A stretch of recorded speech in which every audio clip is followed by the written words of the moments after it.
Good morning, everyone. Well, for me, it's actually now afternoon.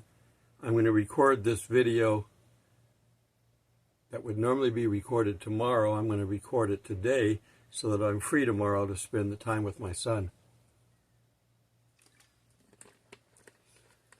I need to focus when I'm working on these videos for you. And if I'm diverted with my son or if I'm diverted with Kitty, whatever it is, I don't have my tooth in. I could have put it in, but I didn't.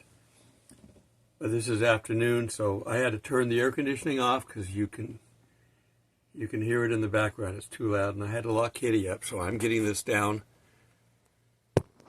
Get that right. So we're going to continue on. I'm hoping to finish up on the rapture with this video. We've talked about it. We know that it's in the Bible. Guaranteed, non-deniable. Okay? Now, people can deny stuff looking right at, if Jesus were to stand in front of them, they could deny it. They said, there's nobody standing in front of me. I'm looking out at clear sky. There's nobody there. People will deny everything because that's what Satan does. He just plain lies. And we see all of Satan's liars in this world, especially in our government of the last administration. And we still have judges out there that were appointed by them, and they're trying to deny our government from doing what it said it would do, clean up the country. They're on very rocky soil. Nothing good is going to grow out of their influences, which goes to show why we have to get out of here. We're impeding Satan's ability to take over the world. He's going to try. God's going to let him try. He's not going to succeed, but he's going to try. He's going to fail. But he needs to get the Christians out of the way. One, for our safety, and two, we can stop Satan cold in his tracks. If we knew Satan was walking around in human form, all we got to do is get together with a couple of us and pray that this Satan would be bound up and locked away and never see the light of day unless he accepts Jesus Christ for who he is and asks for his forgiveness. Not going to happen. It'd be nice if it would, then we'd end all this. But God knows him better than we do, and we have the history of what he's going to do before it's happened. That's how good God is. So, Rapture 101, let's wrap this up as the title for today. Christians should be excited for these times. We're getting to see the prophets of old tell us their prophecies, and we're seeing them come true. Not all of them, because we're not going to be here for part of them. But we're going to be here to see the start of the end. We're in the end times, but not the end of the end times. The end times are done after the tribulation time frame is over, after the millennium's over, after the big war is over, and then we get to spend time with Jesus for eternity. And we get a new heaven and a new earth, so that's the final end. I've read to the end of the book. We win, it's good. That's all we need to know. So we should be excited for these times. If you're not a Christian, you're missing out on your daily life, and you're missing out on the opportunity to save your soul and provide an opportunity to go to heaven and whatever worlds he decides to create. We're going to get a new heaven and new earth. We don't know what it's like. I don't want to go sit on a cloud and play a harp. I'd rather go to hell. I don't like the idea of sitting on a cloud playing a harp. I don't know what heaven or hell are like in their reality, but the world says hell is bad, heaven is good. They've at least got that part of the Bible right. Okay, we're not going to go sit on clouds and play harps. That's the devil trying to get into movies and TV and show stuff like that. Whatever heaven is going to be like, it's going to be perfect, it's going to be beautiful, because the God that created this heaven and earth, minus the people, he created the people in the beginning, but we're now a product of Satan's influence. We have a sinful nature. Okay.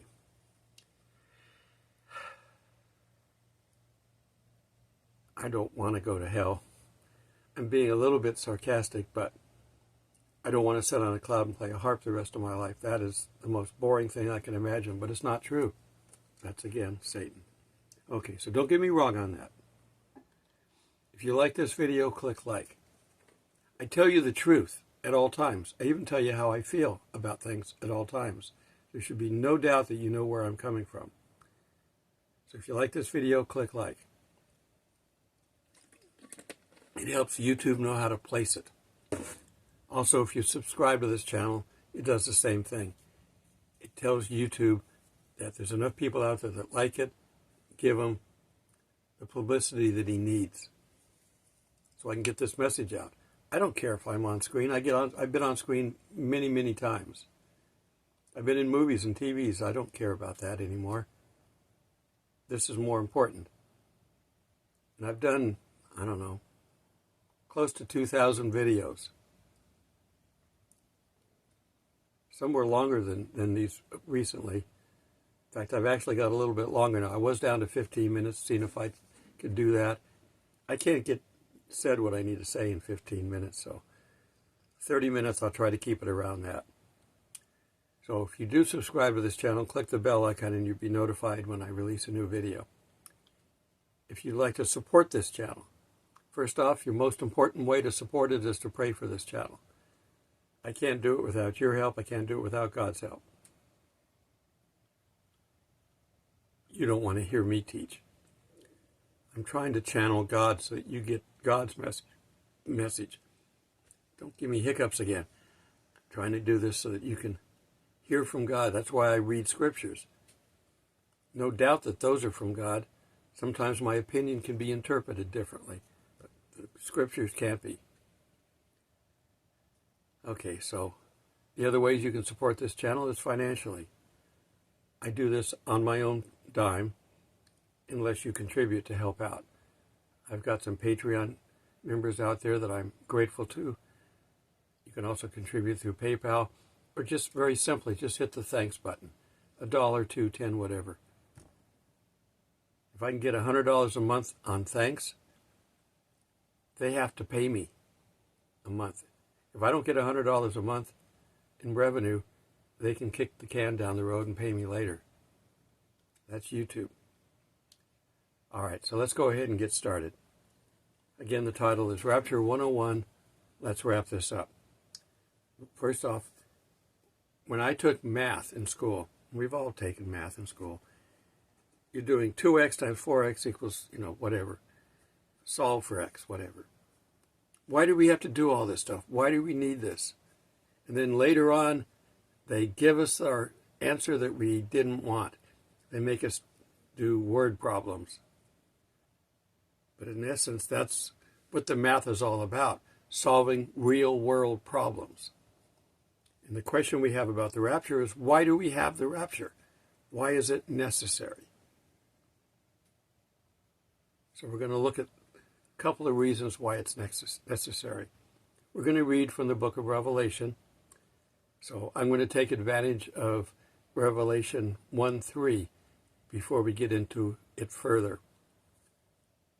How blessed is the one who reads aloud and those who hear the words of this prophecy and obey what is written in it, for the time is near. Now this is 2,000 years ago. It was written about 70 to 90 AD, somewhere in that range. So it was written after, some people say it was after the temple was destroyed, some people say before. I personally believe it was before, but I won't, some of this is academic, it's not worth fighting over.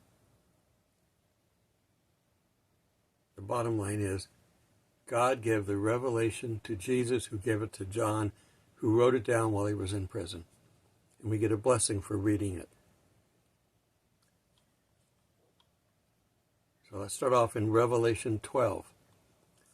The first 3 books or chapters of Revelation are letters to the churches. Go back and read those sometime and see how your church scores, how you score. 4 and 5, they get a chance to go to heaven and see Jesus. That's nice. 6 is when the bad stuff starts. 6 through 19 is the bad stuff. But there's not an order. Not necessarily in order. Some things overlap. The seals and the trumpets overlap. The seals go the entire length of the tribulation. And the trumpets are in that.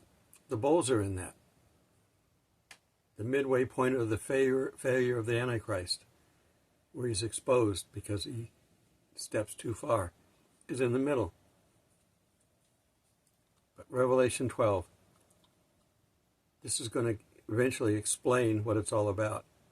And this Revelation 12 is why we are in the book of Revelation in this generation right now.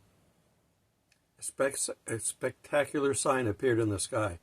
A woman dressed with the sun. Is there really a woman up there in the sky? Remember our constellations? The woman was Virgo. That star constellation is up there.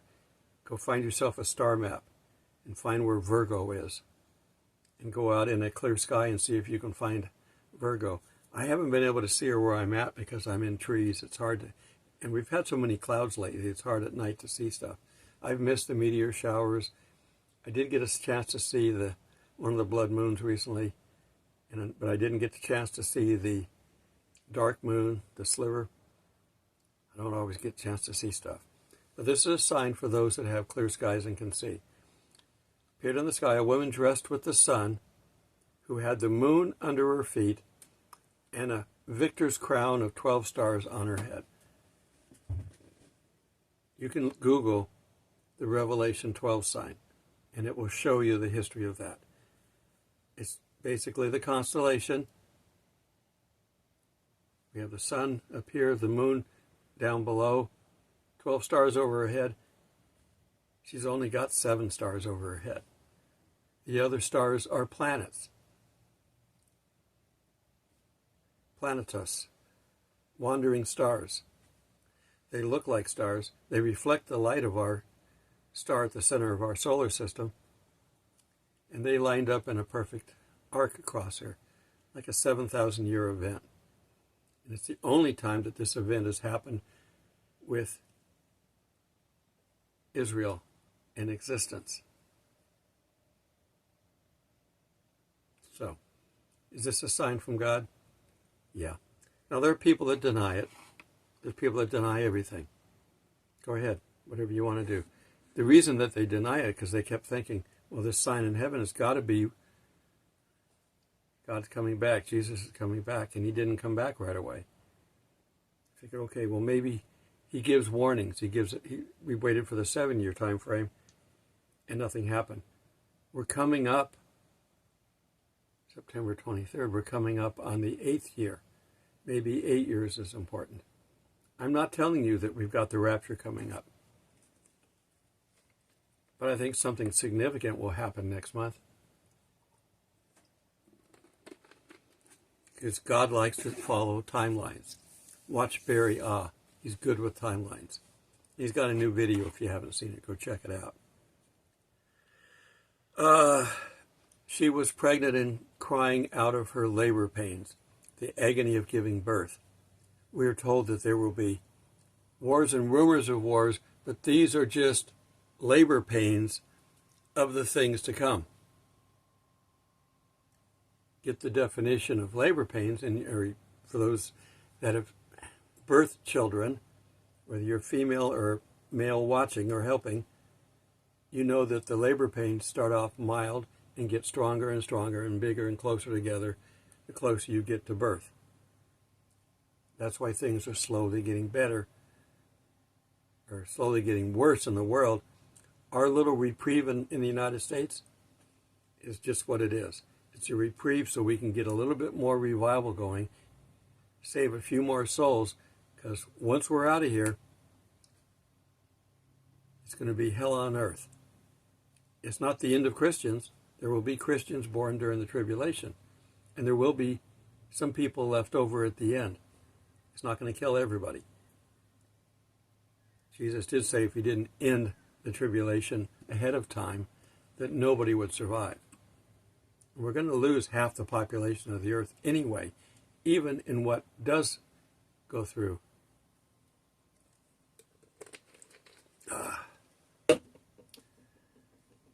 So in 12:2, she was pregnant and was crying out in her labor pains the agony of giving birth. Then another sign appeared in the sky. A huge red dragon with 7 heads and 10 horns and 7 royal crowns on his head. His tail swept away a third of the stars in the sky and knocked them down to heaven, knocked them down from heaven to earth. Then the dragon stood in front of the woman who was about to give birth so that he could devour her child when it was born. That's Satan. He wants to stop anything to do with God, Jesus, or Christians. You can throw Jews in there too, but he really wants to stop anything to do with God, Jesus, and Christians. Now, she does give birth to a son, a boy. Jupiter gets into the body of Virgo and goes out in retrograde, goes out and comes back, so it stays in the body for the required amount of time, then continues on. Gives birth to a son, a boy, who is to rule all nations with an iron scepter. Who rules with an iron scepter? The Bible says that that's Jesus. Jesus will rule the millennium with an iron scepter. He will be the king of the world, the king of the earth during the millennium. And he will rule with an iron scepter. But he's not going to rule alone. He's bringing the saints back that are with him in heaven. Who are the saints? The saints that went up in the rapture in the beginning. They're going to be up there for the time of the tribulation, 7 years, however long it is. And we're coming back to help him rule. Now, he could do it all by himself. He doesn't need us. He wants us to help. He wants communion with us. And we can learn how to be more like him with our new spiritual bodies coming from heaven. We can learn to be more like him. We won't have our sinful nature. Some people say, well, I don't want to be a ruler. With your new nature, your new body, you should be better connected to God. All you got to do is love people. Yeah, there's people going to be down here who are going to be bad, unfortunately. Not initially. Initially, they're going to be good. But after 1,000 years, they're going to sign up with Satan to have another war. So we continue on in 12:6. Then the woman who fled... Oh, where are we at? Got to finish up 5 first. But her child was snatched away and taken to God and his throne. That snatched away is the word harpazo. It's the same word that was used in the Thessalonians. It means snatched away, harpazo. The translation of it goes into the Latin Vulgate and becomes Rapture, or a variation of that. We anglify it and make it Rapture. So the word rapture is in the Latin Bible. For this word, harpazo, they all mean snatched up, caught away, pulled out in the nick of time. This is the reason for the rapture. It's a 2-part reason. It's to save us, because the dragon, Satan, wants to destroy us. It's to save us. That's why the snatching away is fast. And that's also why we don't know when the day is. If Satan knew when the day and hour was, he'd be ready for us. But we're just going to get snatched away, and he's going to go, oh, darn, I missed. And then we can stay up in heaven and laugh at Satan for daring to think he could be better than God. So anyhow, we get snatched away. But the other part of that is the world says, we don't want God, we don't want Christians, just leave us alone and let us do our thing. So God's going to say, okay. God doesn't send anybody to hell. They say, well, how can God let this happen? Because he's given us one power that he doesn't have, or that he doesn't have a power over: free will. You can't force somebody to love you. Somebody may have tried that. Women, you may have married some guy thinking you could change him, and he doesn't change, and then you get a divorce. You need to be with somebody long enough to know that you like them the way they are, because men are not going to change. And the same thing goes the other way around for women. You have to get together long enough, not a weekend tryst and go, gee, we can get married because we're compatible. You don't know in a weekend. You don't know in a week. You shouldn't know, and you got to be at least a year or two. You got to see the individual in times of trouble and see how they hold up. And you got to see whether they truly can love you at all times. All right. So we have to allow Satan to take over the world by getting out of the way. God's going to pull his hands back and say, Satan, you can have the world. You know the limits. You still have limits, but you can have the world. Give it your best shot. It's still not going to work. Why? Because I'm God and I know, and God already has this whole timeline written down. He can look at the beginning at the same time he can look at the end. He can look and see where we're at right now. He has everybody on the timeline. You, me, everybody is on this timeline. It's a massive spreadsheet, however you want to look at it. But it's God. He can handle, if he can handle eternity, he can handle seemingly an infinite amount of information about all of us. It's God. He can do that. We can't. We can't even figure out how we can do it. We can't figure out how we were created in the first place. We didn't randomly come together and boom, magic happened. Somebody waved a magic wand and we were alive. No. God did it, but we don't know how he did it. He did it somehow. So it is possible to do this scientifically. We just haven't a clue how he did it. And it's not something that can happen through random chance, through luck. It has to be orchestrated. God spoke us into existence. How did he do that? I don't know. Genesis is trying to teach the creation, science and everything to a people who couldn't read and write.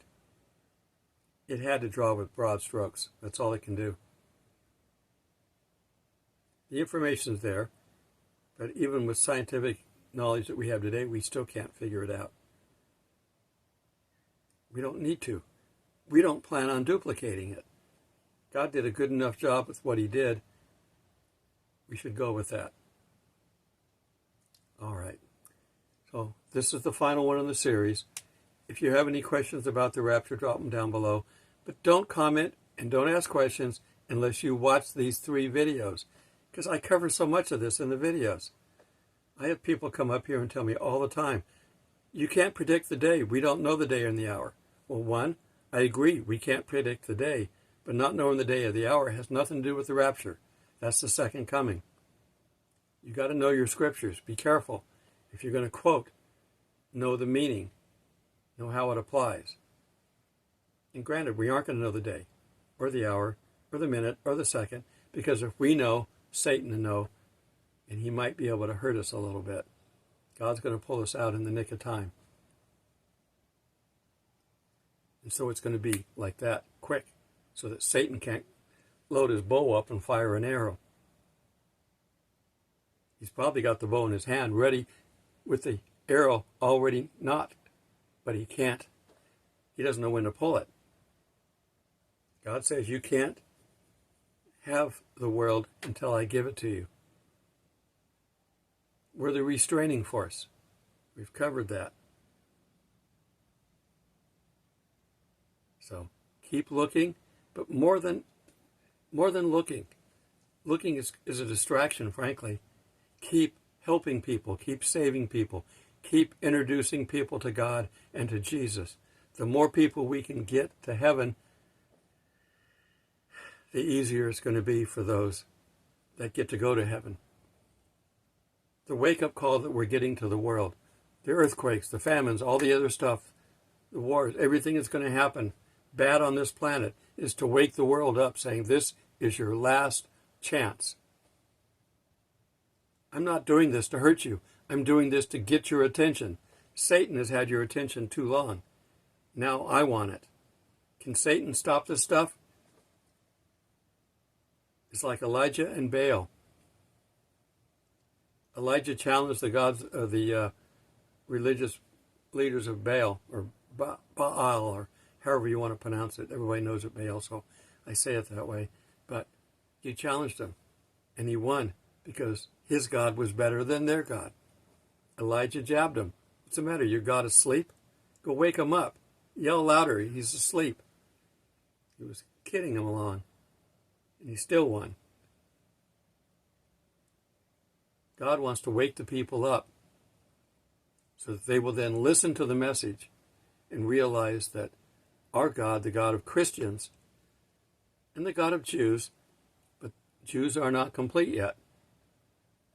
It is possible to be a Jew and have enough faith in God to get to heaven, because there are some. Abraham, Isaac, Jacob. We've got some Jews of history that are going to be in heaven. Pre-Christian Jews that are going to be in heaven. So it is possible, but not likely.